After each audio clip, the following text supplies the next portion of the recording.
명백한 책임이 있습니다. 이런 사람이 보석으로 풀려났습니다.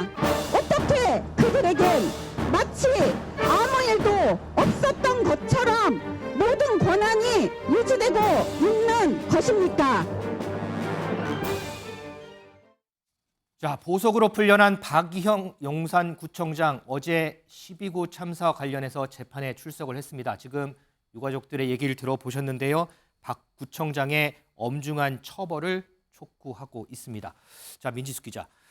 박 구청장이 앞서 이제 보석을 신청하면서 공황장애 있고 불안장애 있다고 했는데 앞서 얘기할 때 이제 기자들이 관련 질문했더니 별 얘기는 없네요. 맞습니다. 이 보석으로 풀려나 하루 만에 업무에 복귀한 박 구청장, 유족들 항의를 피해서 이 새벽 시간에 몰래 출근을 하기도 했었죠. 네. 이후엔 건강상의 이유로 연차와 병가를 쓰며 이틀간 출근을 하지 않았다고 합니다. 그래서 어제 법원에 온 유족들은 이 공황 장애인데 어떻게 업무를 볼 수 있냐 이렇게 따져 물으면서 이 박 구청장 구속된 139일 동안 월급도 꼬박꼬박 받았다. 이렇게 구청장으로서 지위와 혜택을 모두 누리고 황제 재판 받는 것 볼 수 없다라며 박 구청장이 자리에서 물러난 다음에 재판을 받아야 한다 이렇게 주장을 했습니다.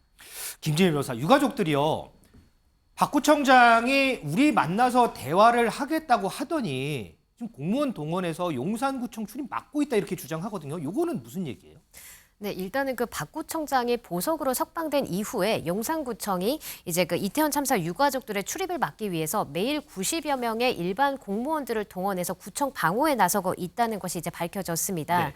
그러니까 지난 19일까지는 감사실, 기획조정실, 그다음에 행정지원군 직원들이 세계조로 90여 명씩 이제 청사 방호 근무를 했었는데 이런 일들이 지금 지속되다 보니까 현재로서는 뭐 문화경제국이라던가 아니면 뭐 생활지원국, 도시관리국 등등 이제 여러 이제 부서에다가 두루 이제 그 청사 방호 업무에 대해서 협조를 이제 요구하고 있는 상황입니다. 근데 이제 한편 구청 내부 인사는 일주일에 이렇게 되다 보니까 이제 하루에 한 90여 명씩 동원이 되다 보니까 일주일에 동원되는 인원수가 이제 450여 명이라고 합니다. 네. 근데 현재 이제 한 866명 정도의 공무원이 지금 용산구청 근무를 하고 있는데 그러다 보면 이제 절반 이상이 지금 구청 방호 업무에 지금 동원이 되고 있지 않습니까? 네네. 근데 이제 참사 당일, 그러니까 이태원 참사 당일에는 그 당직실에 5명의 공무원 정도만 있었는데 지금 현재는 구청 방호 업무를 하는 데만 동원되는 인원이 하루에 90명이지 않느냐 이런 지적이 지금 나오고 있습니다. 박진호 부원장, 일반 공무원 동원해서 구청 청사 지키는데 지금 동원이 됐어요. 이거 어떻게 좀 보세요? 엄격하게 따지면은 정치적 중립성 위반일 수도 있고요. 사적인 부분에 공직자를 동원한 것처럼 보일 수도 있다. 뭐 저는 그런 의혹이 들고요. 일단은 이분이 병보석으로 나온 거잖아요. 근데 어떻게 업무를 봅니까? 뭐 그런 생각도 들고요. 이게 우리 사법 체계가 과연 정의로운가라는 근본적인 질문을 좀 던지고 싶어요. 이분이 지금 법적으로 보장받는 상태에서 이런 행동을 하고 있잖아요. 아마 제가 보기에는 인성의 문제라든가 우리 공직자의 윤리의식의 문제라든가 이렇게 접근하면요.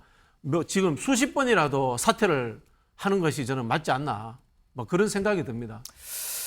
자, 이와 함께요. 조금 전부터 헌법재판소에서는 12구 참사 책임에 대해서 이상민 행안부 장관에 대한 이 탄핵 4차 변론이 진행이 됐습니다.